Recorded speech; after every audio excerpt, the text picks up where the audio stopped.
How to make a perfect French omelet. You'll need a nonstick pan and some eggs.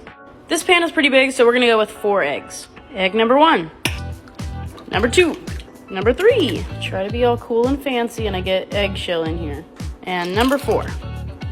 Now we'll whisk it up really well. Don't season just yet because salt will denature the proteins in the egg and make it watery and discolor it. All right, this is looking great. Set your pan on low heat and grab a rubber spatula. Melt some butter. The key to cooking eggs is cooking it low and slow. Butter is melted, we're going in with our eggs. When you put the egg in, you shouldn't hear that ksh because I'm on a super gentle heat.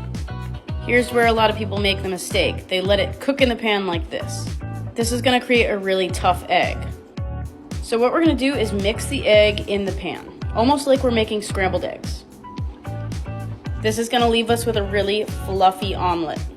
Make sure to get the sides of the pan. Remember, we want low heat, so if you think that your temperature is getting too high, control the temperature by taking it on and off the stove. All right, you see that we're at this loose scrambled egg consistency.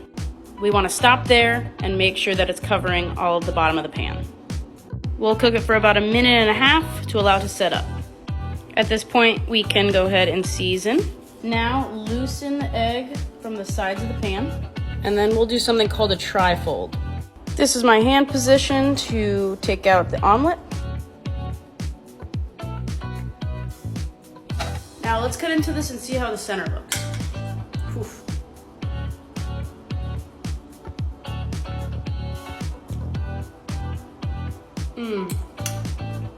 I haven't made one of these classic French omelets in a while, but I missed it. It's so good, it tastes like butter.